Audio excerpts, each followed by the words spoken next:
subordinate, he tells us that the day the Melid was captured, the Melid's second subordinate and his team was supposed to come and help the Melid and the first subordinate, but he never showed up.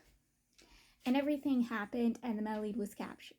The Melid had asked the subordinate what happened to the second subordinate, and the subordinate tells the Melid that he got an information just recently that the second subordinate had died on his way to them. At first, he assumed the worst of the dude, but when hearing that the dude had passed away coming to them, he doesn't think much of it. But the Melid, he is very suspicious and questioning the death of his second subordinate and wondering if his second subordinate wasn't killed on his way to help them, but killed to keep his mouth shut. Now that the Melid is healed, the subordinate tells the Melid that they can escape now and meet up with a general that serves the crown prince, the same crown princess whose seal was found in the hands of the puppeteer. And the Melid, no, he's very suspicious of the crown prince. He's suspicious of his second subordinate, and he's obviously not going to be that trusting of the general who serves under that crown prince. Another reason why he doesn't want to escape and leave is because of the main character. He does not want to leave the main character because he's in love with the main character and knows that if he escapes and disappears and goes back to his country, the main characters will be in trouble and in danger. Since the main character was getting better, the emperor tells the main character that he has to go back to work in the Ministry of Rights, and the main character has no choice but to say yes. The main character ends up facing off with the puppeteer, and it makes the puppeteer doubt and question that if the main character was the one who was going after him and, playing the game of chess with him. So his suspicions does come back onto the main character, and specifically both the main character and the Melid, or at this time I wasn't really sure if it was the main character or the Melid or both of them, but his nephew from his brother, a maternal cousin of the emperor, had tried doing something to get into his favor. He was an illegitimate child of the puppeteer's brother. This kid works in the Ministry of Rights, and he was basically going to steal the emperor's robes and then plant them onto the main character and frame the main character for it. But the Melid and his subordinate caught him trying to do this and instead got rid of him while he still had those robes on hand while he was going to visit the puppeteer. So the puppeteer was the one who took the blame for the robes, even though he didn't actually incite his nephew to do this. He ends up taking the blame and is looking like he was having not good ideas towards the emperor, had, thoughts towards the emperor. To save his own skin, that brother and his brother's entire family was thrown under the bus, imprisoned, and is going to be on death's door just to save his own skin over the actions of his nephew, because he obviously going to be in trouble for this. But to save himself, he throws that nephew's father, his brother, and entire family under the bus. The character Melid knows that sooner or later the emperor is going to forgive and bring his uncle back to his side, that the uncle just has to do a few things for the emperor, and the emperor will be like, oh, you know what, I forgive you, you come back to serving me and doing whatever you want. And that's exactly what happens.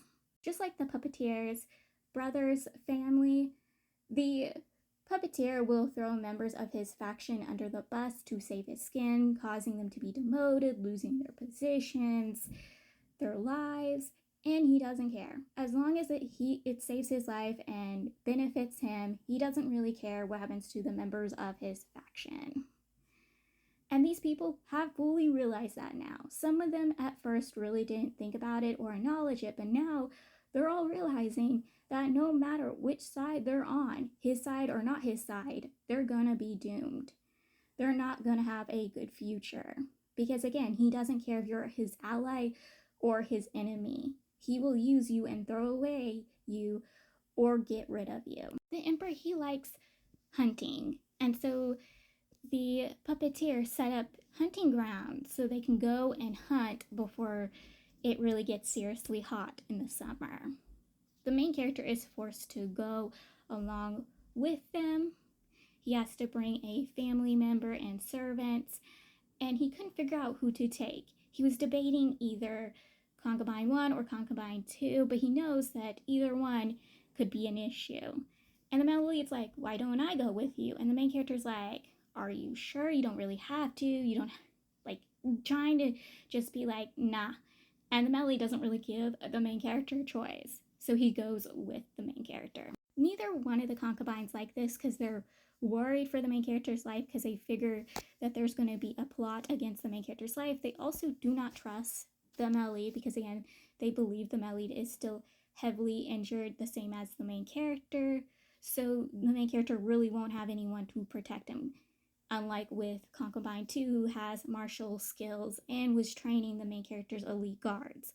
Like, he can protect the main character. Neither one of them believes the male lead can. But the main character tells them that it's going to be fine, and he convinces them that it will be okay. It does not end up being okay. The lead's subordinate comes with them to the hunting grounds. He disguises himself as the male lead's servant boy. Now the main character knows this because he knows who the subordinate is. He knows them as the apprentice to the physician that he hired to take care of the male lead. But he thinks the dude's coming with them to take care of them, but he's disguising himself as a servant boy so no one questions why a physician's apprentice came with them, and they took their medicine with them too. At first, when the male lead was telling the subordinate about the plans, he assumed him and the male lead would use this as an opportunity to escape. And the male lead tells him no. He thinks something's about to happen at the hunting grounds, and he's going to the hunting grounds to check it out. And once they arrive, he does tell his subordinate the reason why he came was to protect the main character, because he knew the main character's life will be in danger, and he was correct. Melly tells the main character to put on a whole act about locking him up to punish him when the main character goes to the hunting grounds. The main character agrees to do that. Then he tells his subordinate that he told the main character to put on the act and to tell his subordinate to switch places with him. So him and his subordinate switches places, and he sneaks out to go save the main character. The assassination attempt on the main character in the hunting grounds was almost every assassination attack in hunting grounds scene that has ever been written. Okay, it was literally the same. So the main character sticks with his brother's group, but his brother, pretends to try to catch a deer, and then tells the main character to go catch that deer for him as the deer runs more deeper into the danger parts of the forest. He also makes sure that the main character's horse is startled by assassins, and the main character's horse goes running in the same direction as the deer. And that's where this location is a bunch of assassins on top of assassins on top of assassins to kill the main character. But our male lead is an OP male lead. We all know he is. He gets there, he takes care of all of the assassins, and he holds the main character in his arms as he does it. Like, he has the main character in his arms while the other arm is fighting off all the arrows and all the attackers. Very much a stereotypical scene, and I was kicking my feet for it.